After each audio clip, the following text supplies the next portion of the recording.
Dans quelques instants, début de la première course du week-end prévue sur 5 heures. Nous sommes, une fois n'est pas coutume, sur la troisième ligne car la 65 et la 67 sont côte à côte. Et je vous le rappelle, elles sont toutes les deux en tête du championnat.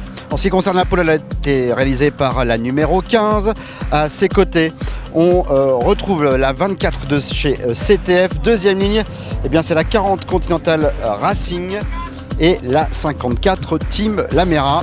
C'est parti pour 5 heures.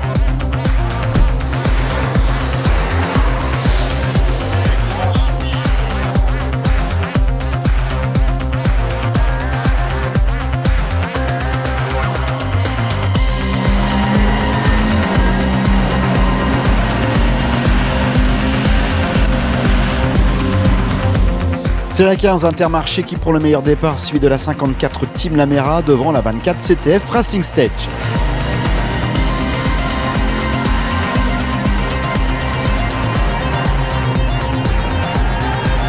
À noter l'excellent départ de la 65 qui va se retrouver rapidement dans le top 5.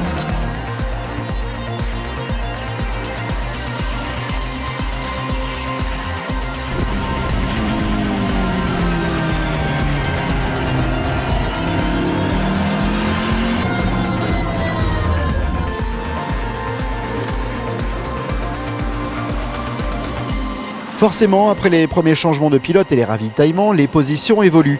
Après une heure de course, le classement a complètement changé avec la 61, l'Auto Leclerc qui est en tête devant la 40 Continental Racing, la 67 Chilton et la 26 Team TTM. La 65 est 16e, mais elle a effectué un ravitaillement essence complet, contrairement à ses concurrents. On va attendre encore un peu avant de sortir la calculette. Les tours s'enchaînent et à mi-course, la 15 Intermarché est toujours en tête avec un tour d'avance sur 3 Lamera, la 40 Continental Racing, la 61 l'Auto Leclerc by Asphalt et la 65 Alma Racing Tremblay. Dans la catégorie Pro-Am, c'est la 41 Scania France qui domine devant la 26 Team TTM et la 4 CTF AB. En Gentleman, c'est la 1 ETC Racing qui est en tête. La course est encore longue, mais surtout la nuit commence à tomber et la pluie arrive. Cela pourrait remettre en cause les stratégies ou créer de nouveaux rebondissements. C'est pas simple, la nuit, le froid, on a l'impression de retomber en enfer comme à Spa ou à Manicourt au début de l'année. Mais encore une fois, c'est pour tout le monde pareil, donc on fait avec nos armes, on a des pilotes qui sont confiants, sereins, donc pas de problème.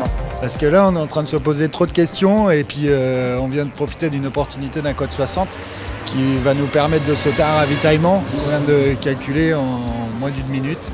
Donc on est en train de prendre un risque et puis on espère que ça va aller jusqu'à la prochaine ouverture de fenêtre.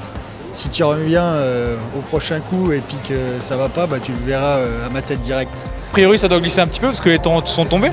Après écoute, on essaye de remonter, je pense qu'on a l'équipe pour pouvoir le faire, donc écoute, on cravache, les pilotes cravachent, ça devrait le faire.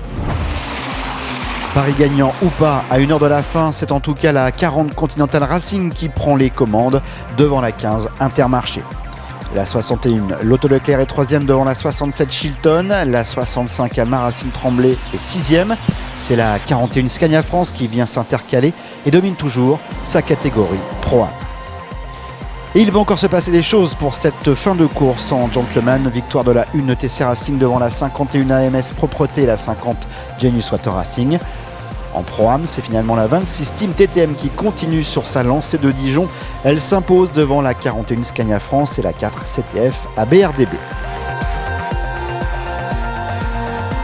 Après un dernier ravitaillement sous la pluie, la 40 Continental Racing s'impose devant la 61 l'Auto Leclerc by Asphalt et la 67 Chilton.